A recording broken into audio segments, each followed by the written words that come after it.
They shoved a black girl to the ground, and nobody did a thing. Not the teachers, not the students, not even the security guard. But 10 minutes later, someone stood up, and it wasn't who anyone expected. What made a quiet white girl, invisible, by choice, walk straight into danger? Why did the school try to twist the truth? And who finally exposed it? And how did a single moment in a school courtyard ignite a movement no one saw coming? This isn't just a story about bullying, it's about silence, power, and the courage to break both. Stay with us, because by the end, you'll understand exactly how one step changed everything. The Ones Who Walk Louded was a gray-skied Monday in late March, the kind that carried spring in the air but still held winter in the breeze. At Eastbrook High School, the morning looked ordinary. Buses groaning to a halt, students spilling out in clusters, sneakers squeaking on wet pavement. Voices rose like static, chatter, laughter, locker slams. Nothing felt unusual. Nothing looked different. And yet, something was. Ella Parker walked the same cracked sidewalk she always did, denim backpack slung over one shoulder, her hair pulled back into a lazy ponytail. No makeup, no drama, no need to be seen. That was her rhythm. Invisibility wasn't a curse, it was a shield. At least that's how she wore it. She slipped past the flagpole where the wind tugged at a limp American flag and made her way toward the east entrance. Her mind was already calculating the day. English quiz, physics, lab, pick up Drew after school. Her brother's physical therapy session had been moved to 3:30, which meant no time to stay late and no distractions. Drew, her older brother by 2 years, had been in a wheelchair since the accident last summer. Since then, life has shifted. There were no parties, no games, no late-night hangouts. Just Ella, Drew, and the constant hum of responsibility. She didn't complain. Caring for him had rewired how she saw everything, especially cruelty. She could recognize it now, even when it wore a smile. She was halfway to the door when she heard it. The voices weren't loud yet, just sharper than the rest, angled, ugly in tone. Ella slowed, pivoted slightly toward the front steps. A group had gathered, not a mob, not yet, but enough to create distance, enough to mark that something was happening. At the center stood 3 boys. Varsity jackets, perfect hair, shoes are too clean. Brent Morgan, Chase Keller, Ty Whitman. Everyone knew those. Names: Brent's dad owned the dealership downtown. Chase's uncle was on the school board. Ty's older brother was a local sheriff's deputy. Their power didn't come from strength. It came from reputation, from whispered warnings not to cross them. They walked loudly, not in volume, but in posture. In front of them stood a girl, whom Ella didn't know well but had seen in algebra. Tiana Brooks, new to Eastbrook, moved down from Atlanta a month ago. She was short, poised, dark-skinned, with a halo of tight curls pulled into a puff. She wore her backpack like armor, high, snug, with both straps on. She stood still, quiet, but not afraid. Brent smirked. Chase tilted his head. Ty leaned back on one foot, watching. Ella couldn't hear the words, but she didn't have to. The tension in Tiana's body told the story. She tried to step forward. That was her mistake. Chase slid sideways, blocking her. Ty shifted behind her, and then Brent leaned in. His lips moved. His hand moved faster. The shove wasn't violent. Not enough to break a bone. Just enough to make a point. Tiana staggered sideways. Her backpack slid. Her balance tipped. Then her knees hit the pavement. Hard. A gasp rippled across the steps, but no one moved. Books scattered. A pencil rolled. Brent laughed. Chase clapped once like it was part of a show. Ty?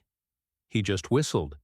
And behind every window, every doorway, every phone camera, not pointed in time, people watched. and did nothing. Tiana didn't cry. She didn't scream. She didn't beg. She just stayed on one knee, picking up her things like nothing had happened. But her hands were shaking. Ella's feet hadn't moved. Not yet. Her breath caught in her throat. Her mother's voice echoed from memory. "Keep your head down, Ella. Stay out of things that don't need fixing." But then Tiana looked up. Their eyes met. There was no plea, no desperation, just a question. "Are you really going to do nothing?" Ella blinked.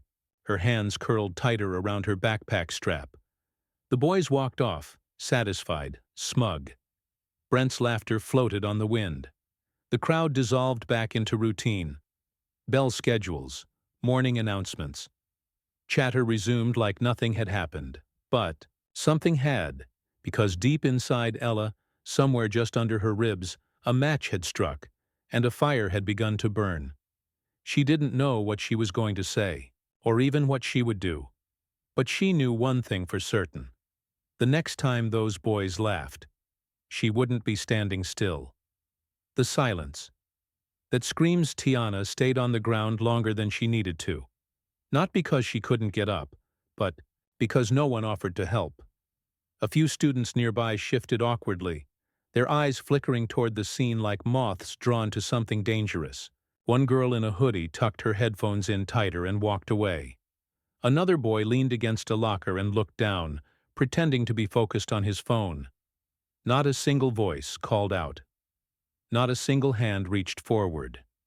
Even the security guard, parked just 10 feet away in his SUV, lifted his coffee cup and did nothing.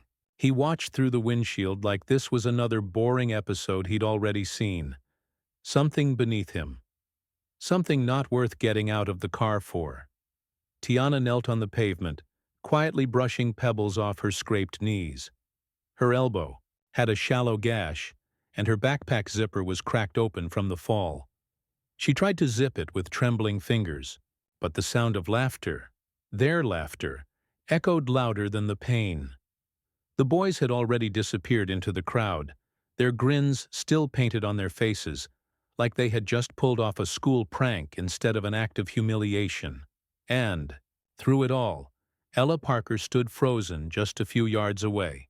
Her chest was tight, her jaw clenched, but her legs wouldn't move, because even if her heart screamed, her mother's voice was louder. "Keep your head down, Ella. Stay out of trouble. This town doesn't fix broken things, it buries them." She had learned the rule early, when Drew got hurt, when no one at the school district returned their calls, when a teacher once joked about natural selection during a disability unit. She'd watched what silence looked like. She'd memorized how it moved, but now, watching Tiana on the concrete, alone, bleeding, invisible, Ella realized something else. Silence didn't just keep you safe. It kept them safe, and that was different. That was dangerous. The first bell rang. The courtyard started to clear. Life moved on like the moment hadn't happened. But Ella didn't. She stood there long enough to see the blood soak into the edge of Tiana's sock. She didn't know why that detail stuck with her. Maybe because it was so small, so quiet. Like the wound had decided to be polite about its presence. 10 minutes later, the front of the school was empty again. No laughter, no crowd, just wind and concrete, and one girl sitting alone by the flagpole. Tiana sat with her legs folded to one side, dabbing at her knee with a crumpled napkin. Her eyes were dry. Her face was calm. But something in her posture, tight shoulders, a jaw set too still, said everything. Ella didn't approach quickly. She didn't ask permission. She just walked over, dropped her backpack beside her, and sat down, cross-legged on the pavement like it was lunchtime in elementary school. They didn't speak at first. There was no need. The wind filled the silence. So did the low hum of the flag chain clinking against the pole. Tiana didn't look up, but she didn't move away either. After a minute, Ella reached into her bag, pulled out a napkin from her lunch pouch, and wordlessly handed it over. Tiana took it without hesitation. Still, No words. Just the quiet rhythm of two girls who didn't know each other, but understood each other completely. Another 5 minutes passed. Then Ella saw them. Across the courtyard, near the vending machines by the gym, the three boys had gathered again. Brent, Chase, Ty. Their laughter floated across the field like smoke. Ella's eyes narrowed. They weren't laughing at her, or at Tiana anymore. They were just laughing, like nothing happened, like it meant nothing. Tiana finally spoke, her voice barely above the breeze. "You don't have to sit here." Ella glanced sideways. "I know." Another beat. "You don't even know me," Tiana said. "I know enough," Ella replied. Silence again. Then Tiana whispered something that didn't sound like a question, but still felt like one. "So, that's it?" Ella didn't answer. Instead, she reached up, pulled the loose hair tie from her wrist, and looped it around her ponytail. Tightened it. Set her jaw. Tiana looked at her. Confused. "What are you doing?" Ella stood. Tiana blinked. "Wait. Where are you going?" But Ella didn't respond, because some choices don't need explanations. Some moments write their own instructions. She took one breath, then stepped away from the flagpole. Her pace wasn't fast, but her steps hit the ground harder than before.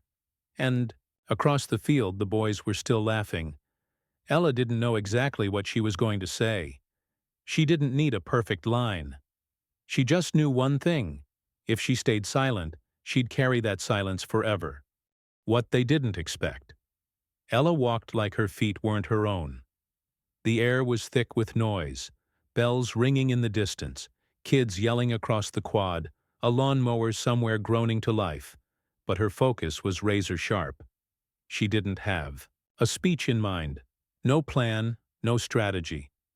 Just that fire in her chest, the kind that makes you stop caring about consequences, the kind that only starts burning when you've seen something too clearly to ever unsee it.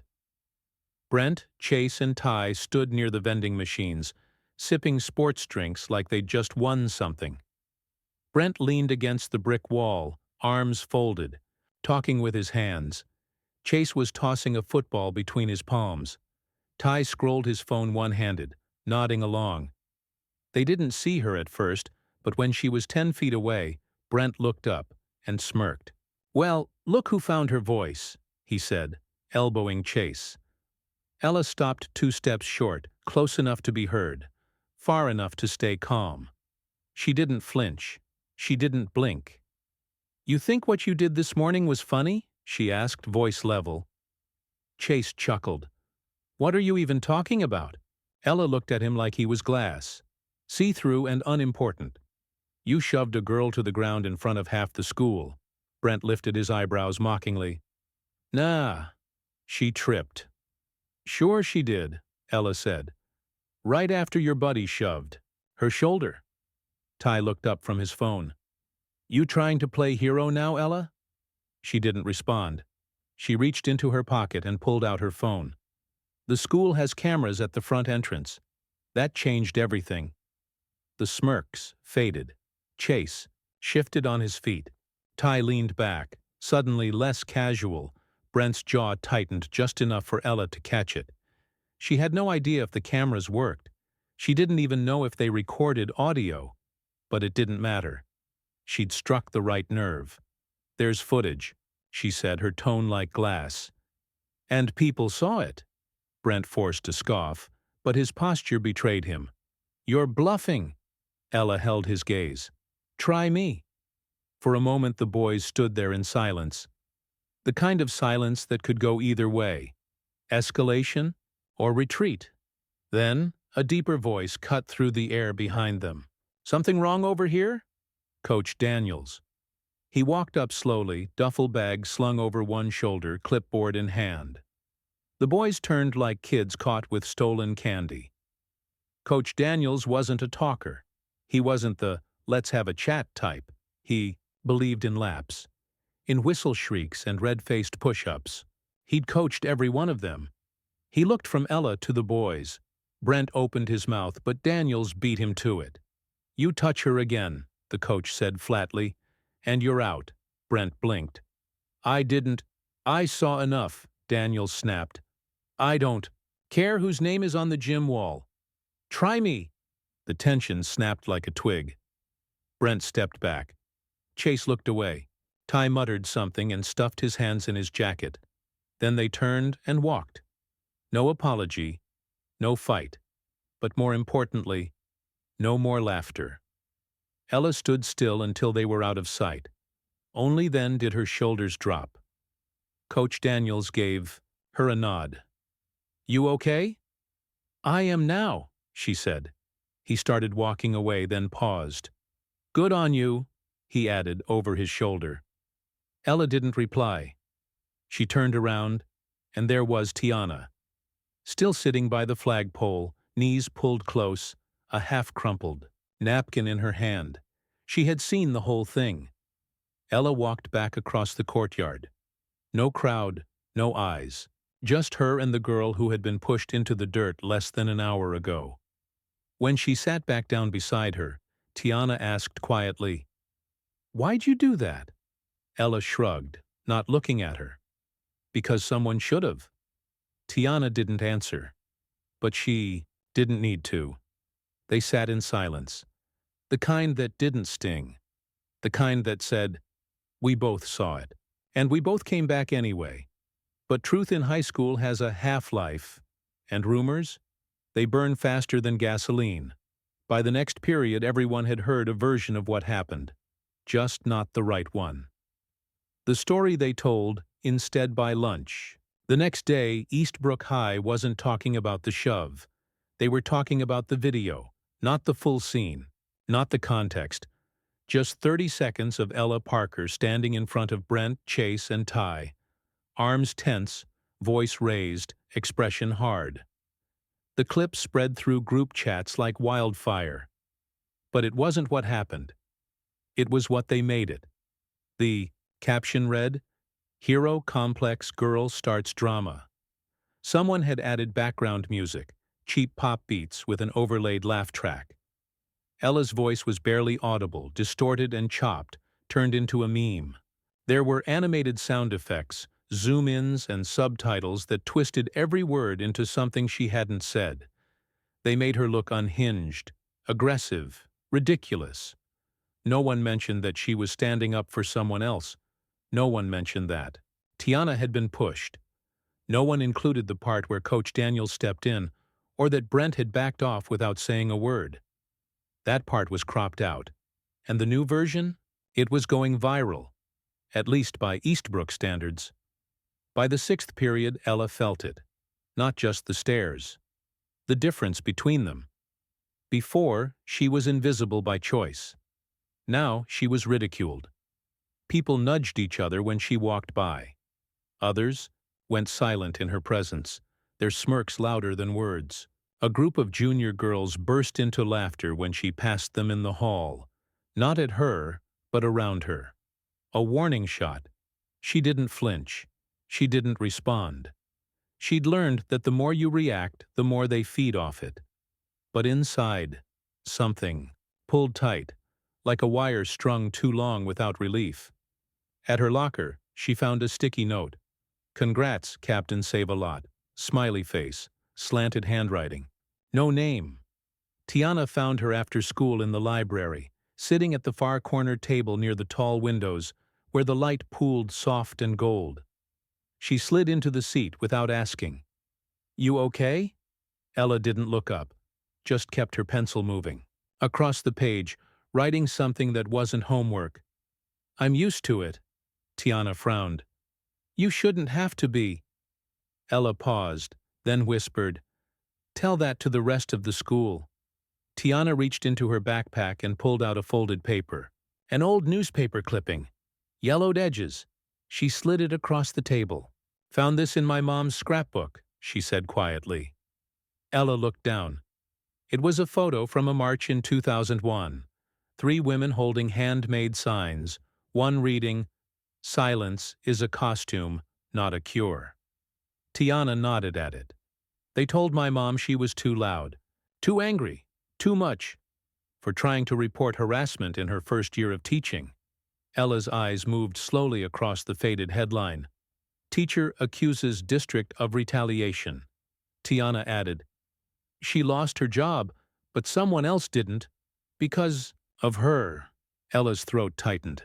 She folded the paper gently like it was something sacred. I didn't want attention, she said softly. I know. I just didn't want her to sit there alone. I know that too. Neither of them spoke for a while. When Ella got home that night, the house smelled like microwave lasagna. The TV buzzed low from the living room. Her brother Drew sat at the kitchen table. One wheel of his chair turned slightly sideways, sipping a chocolate shake like it was the best part of his day. He looked up when she dropped her bag. You good?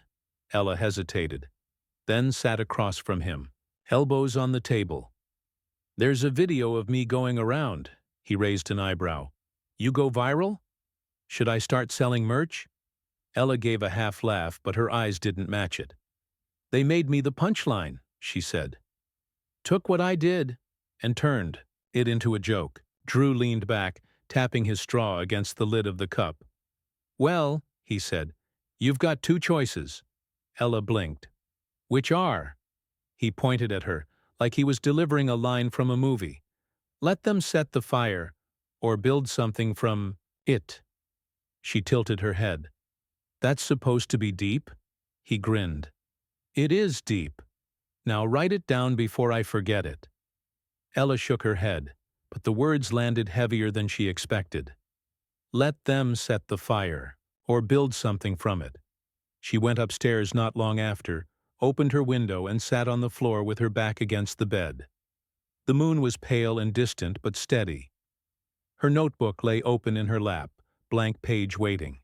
She wrote one sentence at the top, not everyone who laughs is brave. Then underlined it. Twice. The fire had started. But Ella wasn't about to burn quietly. Not this time. And the next move wouldn't come with sound effects or captions.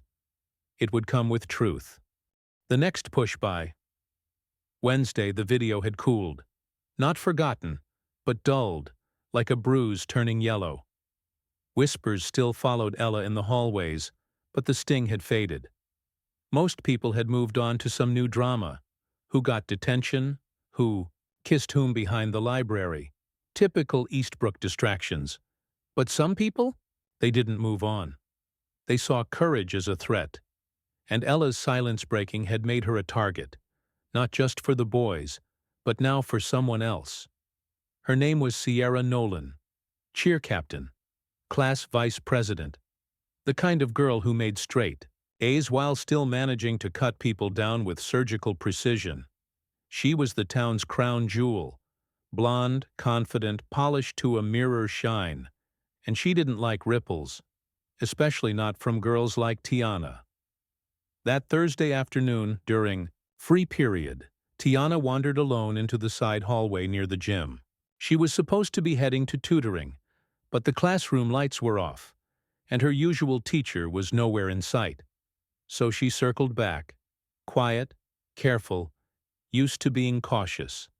That's when Sierra stepped out of the doorway, blocking her path. Two other girls stood behind her, softer echoes, not brave enough to lead, but loud enough to support whatever came next. Tiana stopped. Sierra didn't smile. She didn't need to. Well, if it isn't our little hero's shadow, she said sweetly. Tiana's spine stiffened. Sierra circled slowly, her heels echoing off the tile. Her voice dipped just enough to stay under the radar of nearby classrooms. You think just because some girl got loud for you, you're protected now? Tiana didn't answer, but her fingers clenched around the strap of her backpack. Sierra leaned in closer. Here's the thing, she whispered, like sharing a secret. Crowns don't last long here, especially not borrowed ones. That's when a new set of footsteps echoed down the hallway. Ella. She didn't yell, didn't storm forward. She just appeared, like tension summoned her. Her eyes flicked from Sierra to Tiana. Her jaw was tight. Sierra straightened, unfazed. Relax. We're just talking. Ella stepped in front of Tiana, solid, unmoving. You done? The air went sharp. Sierra tilted her head. Funny how the quiet girl can't stop talking now. No, Ella said. Just picking better times to speak. Sierra held her gaze a moment longer, then smirked. Keep playing queen. Just don't forget. Even queens get voted out. She turned on her heel and the other girls trailed her like designer, perfume. When they were gone, Ella finally exhaled. Tiana stood frozen, eyes fixed on the floor as if the moment hadn't quite left her body yet. You okay? Ella asked gently. Tiana nodded, then shook her head. I wanted to say something, she said quietly. I wanted to tell her to shut up, to move, to back off, but I couldn't. Ella paused, watching her. Tiana added, I wanted to stand up, for myself like you did. Ella touched her shoulder, not as comfort, but as connection. Wanting backup doesn't make you weak, she said. It makes you brave enough to know when to ask. Tiana blinked back, something unspoken. They stood in the quiet together, the hum of the fluorescent lights above filling the space where fear had just lived. Down the hall, Sierra's laughter rang faintly, fading into the distance. But her words lingered. And the truth was, Sierra wasn't done, because strength, real strength, it doesn't get handed to you. It gets tested.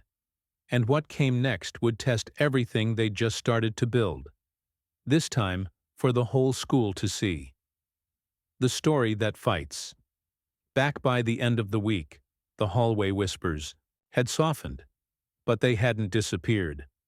The video of Ella confronting Brent still lingered like smoke in a room that refused to air out. Some laughed, some rolled their eyes, some just avoided her altogether, like standing near her might make them part of the story. But not everyone backed away. Some stepped forward. Coach Daniels was one of them. He found Ella in the bleachers after gym class, the rest of the students, clearing out, sweat still drying on her forehead. You've got something, he said simply.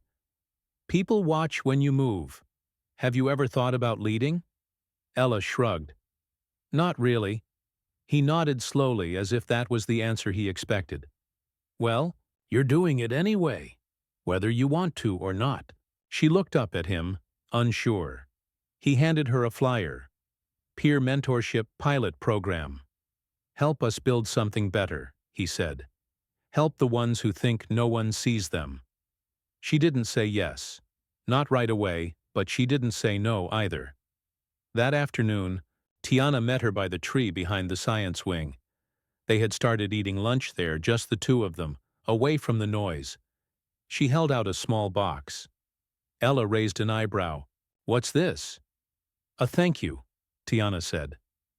Inside was a handmade bracelet, braided tightly in red, black, and gold thread. It was simple, the kind of gift that didn't ask for anything in return. Ella turned it in her hand. These were our colors. At my old school, Tiana said. We wore them at marches, when things got loud. Ella slipped it on without a word. It fits perfectly. That night she opened a blank page in her notebook. For once, not for homework, not for class, just for her. She wrote at the top, Voice is freedom, and underneath, it starts the moment someone stops shrinking. She didn't know where those words came from, but they felt true, like they had been, waiting for her to write them down. The next day, everything changed. Again. This time it didn't start with whispers. It started with a video, but not that video. A new one.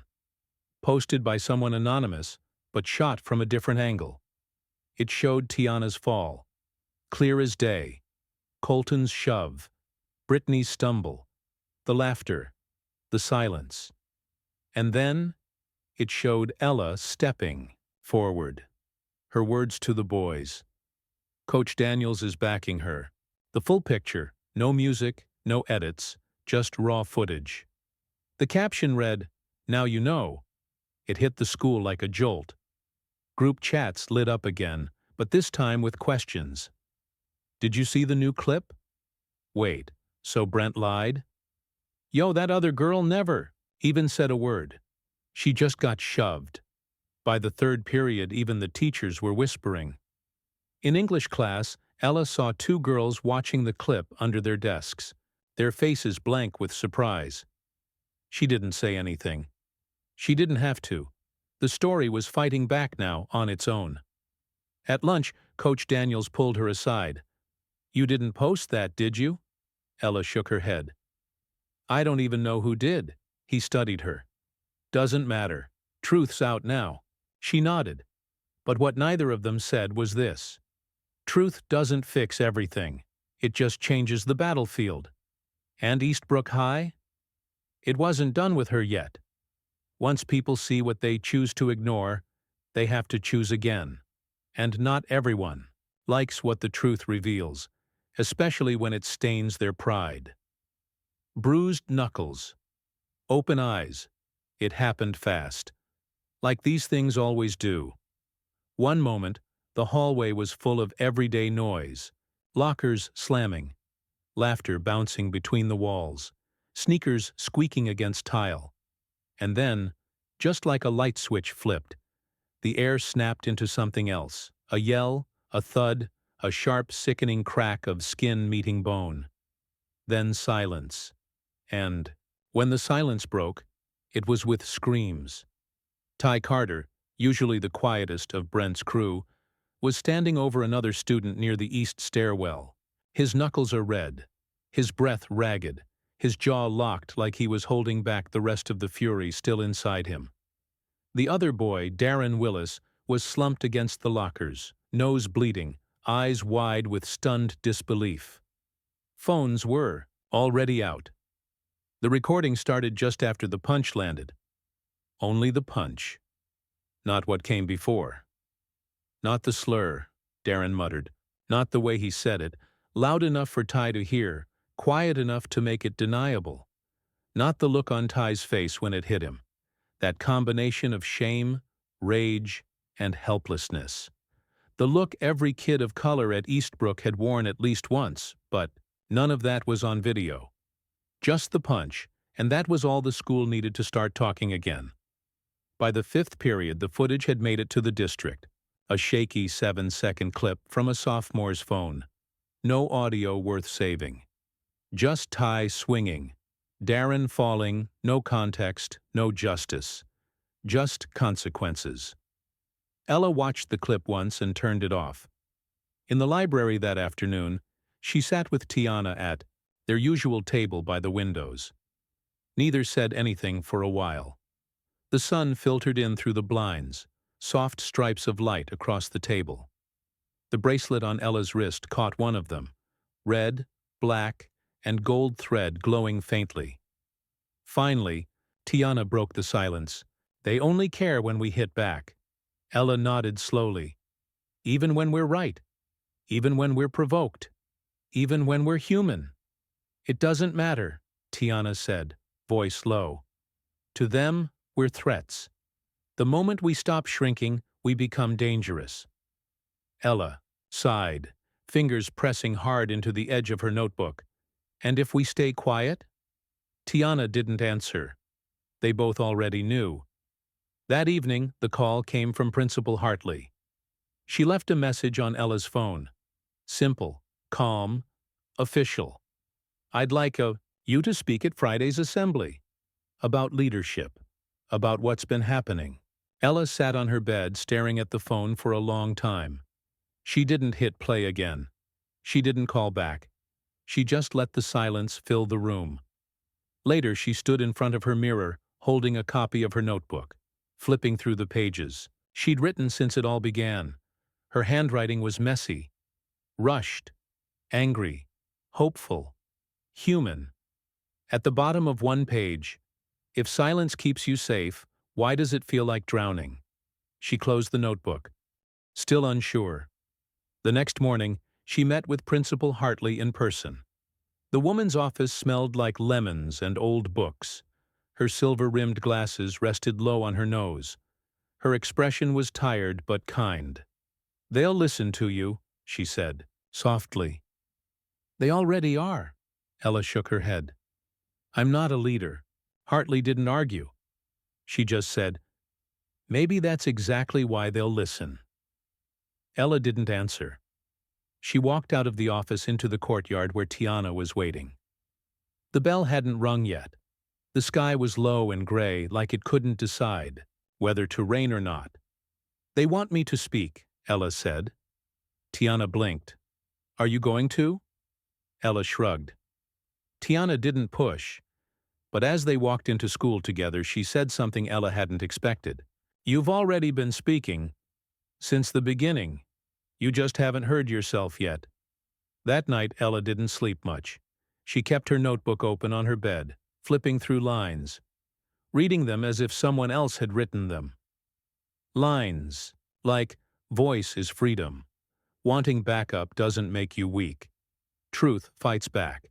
And then near the center, circled, bold, carved into the page, "Someone has to be first." She stared at that one until her eyes burned. And then she made a choice. Her voice didn't roar, but it would rise, because sometimes courage isn't the loudest person in the room. It's the one who speaks last and leaves everyone too quiet to ignore what they just heard. Not a speech, but a stand. The auditorium lights buzzed overhead, casting long shadows across the folding chairs and scuffed stage floor. Students shuffled into their seats in clusters, laughing, whispering, tugging at sleeves and adjusting earbuds. It was Friday. Assemblies at Eastbrook High were usually background noise. A break from class. A time to zone out while administrators droned through announcements and talked about kindness like it came in poster form. But this one felt different. Not louder, just heavier. Ella Parker sat backstage, knees locked, fingers curled around the edges of a worn spiral notebook, pages bent, corners dog-eared. In the front row, Principal Hartley gave her a small nod. Coach Daniels leaned against the wall, arms folded, watching like a sentry. The mic had been tested. The cue was coming. She could still walk away. She could still pretend she didn't hear her name when it was called. But something deeper than fear had planted itself inside her. It wasn't fire. It wasn't thunder. It was weight, the kind you either carry forever or finally lift by opening your mouth. When her name was called, she stood. The walk from behind the curtain to center stage took 7 seconds. She counted each one. Her boots tapped softly against the floor. The auditorium fell quiet. Not out of respect, but curiosity. The girl from the video. The quiet one. The one who made the jocks flinch. Ella reached the mic, cleared her throat, then paused. No notes. No slides. Just a voice, and the truth it had been holding in for far too long. "I'm not a public speaker," she began, "and I'm not here to be one." A few kids glanced at each other. "I'm not the loudest person in the room. I don't run things. I don't wear a crown. But I've been watching, and I've been silent. And I need you to know what that silence sounds like." She took a breath. "In this school, in this town, some people walk louder than others. Their names are written on buildings. Their parents sit on boards. Their mistakes get called jokes. Their cruelty gets brushed off as boys being boys. Murmurs now." But no one interrupted. "I watched someone get shoved down in front of our building. Not tripped, not bumped. Shoved. And I watched everyone pretend they didn't see it." Eyes shifted in the seats. Teachers are near the doors. Students behind windows. Even security, who I guess just thought it wasn't worth spilling their coffee over. A few heads dropped. She didn't. "Stop." And then I watched the girl who got shoved pick herself up, like she always had to. Alone. Quiet. Bleeding. Ella's voice didn't rise. It didn't need to. I saw her look at me, not to beg, not to cry, just to ask, silently, "Are you really going To do nothing? Her grip tightened on the mic, and for a moment I almost did. I almost kept walking. I almost let fear win. Another breath, but I didn't. She looked out into the crowd, a sea of faces, some ashamed, some defensive, some finally just listening. And what I realized is this: what we allow becomes who we are. A few people shifted in their chairs. If we allow cruelty to become normal, then we become cruel. If we allow silence to cover injustice, then we become the silence. She paused again, letting that one echo. I'm not here to blame anyone. I'm here because I learned something the hard way. Her eyes softened. Standing up isn't about being fearless. It's about being tired of shrinking. She looked toward the back wall, where Tiana was standing now, just barely visible from the stage. Arms crossed, eyes steady. I didn't come up here to give a speech. I came up here to take a stand. Ella stepped back from the mic, and for a second, just one, nothing happened. No clapping, no coughing, no movement at all. Just air. Still and thick, and then a single pair of hands began to clap. Then another. Then the sound spread. Applause rose, not like thunder, but like a wave, not frantic, not forced, real. Ella didn't bow. She didn't smile. She just stepped off the stage and walked down the steps, her notebook clutched to her chest like armor. In the hallway, the sounds of the auditorium faded. Waiting by her locker, right where she always did, was Tiana. She held up a hand. "I told you you had a voice," she said quietly. Ella looked at her for a second, then replied, "Turns out I just needed to stop asking permission to use it." They walked away from the echoing applause together, the hallway oddly peaceful, the floor, beneath their feet, feeling steadier than it had in weeks, because that voice, steady, quiet, unafraid, would soon ripple further than Ella could ever imagine. And sometimes the smallest sound starts the biggest shift. The girl who didn't leave. The Monday after the assembly, something unexpected stirred in the halls of Eastbrook High. It wasn't loud, it wasn't immediate, but it was there. A different kind of hush. The kind that doesn't mean silence, but attention. Students glanced longer. Teachers watched closer. The hallways carried fewer smirks, fewer sideways comments. Like the weight of Ella's words hadn't just echoed. It had landed. The mentorship. Program coach Daniels dreamed of finally launched that week. No big announcement, no fanfare, just a flyer taped near the library entrance. Peer support circle. Come as you are. Sit if you need. Speak if you can. Ella didn't want to lead it, not at first, but when she walked into room 204, there were already 4 students waiting. Quiet, unsure, but present. And Tiana was there too, smiling like she knew something Ella didn't. That afternoon, after the group disbanded, Tiana pinned up a new sign in the library window. Poetry Thursdays. Starting this week. Share what you can't say out loud. Ella helped her hang it. By the end of the week, 6 students had joined. It wasn't magic. It wasn't loud. It was steady. The next Monday during lunch, it happened. Ella and Tiana were sitting under their usual window, sandwiches half-eaten, notebooks open, talking quietly about nothing and everything, when a shadow fell over their table. A girl, freshman, tiny frame, baggy hoodie, a bruise faintly purple beneath her concealer. She didn't say her name. She just asked, "Can I sit with you?" Tiana looked at Ella. Ella nodded. Of course. The girl sat, said nothing more. Tiana split her sandwich in half and handed it over. Ella moved her notebook aside to make space. And that moment, silent, small, barely seen, became the beginning of something bigger. Because in schools like Eastbrook, change doesn't always start with speeches or murals. Sometimes it starts with a quiet seat at a crowded table. But power, when seen, invites resistance. And courage. no matter how quiet, always comes at a cost. The difference now?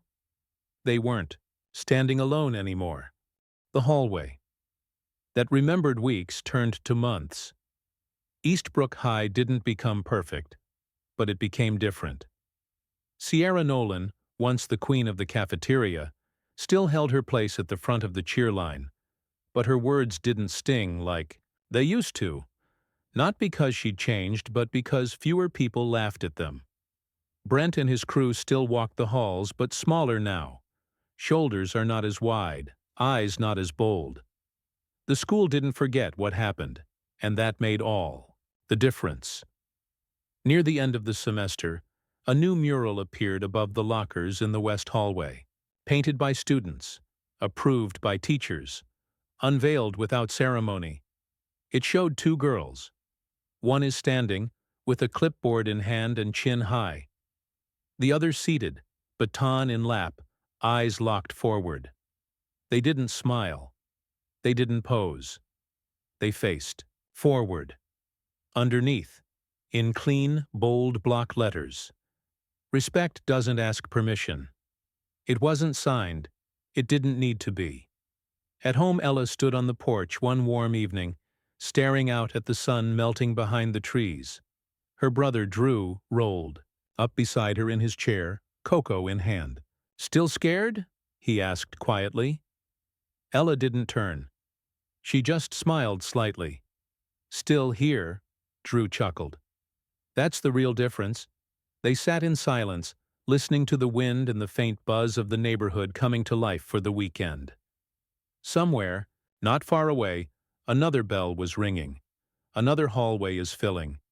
And in one of those hallways, crowded and humming with typical teenage noise, a new girl moved through the crowd. Her backpack was too heavy. Her shoes are too worn. Her voice is too small. And just a few feet away, she saw something. A shove. A cruel laugh. A silence thick with fear. She stopped walking, something burned in her chest.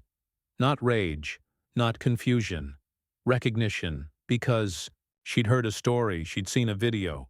She'd read the quote above the lockers, and now she was the one standing there. The next move was hers. She didn't raise her voice. She didn't throw a punch. She stepped forward just one step. Enough to shift the moment. Enough to let someone know they weren't alone. And in that second, a new story began. Because courage once seen is contagious.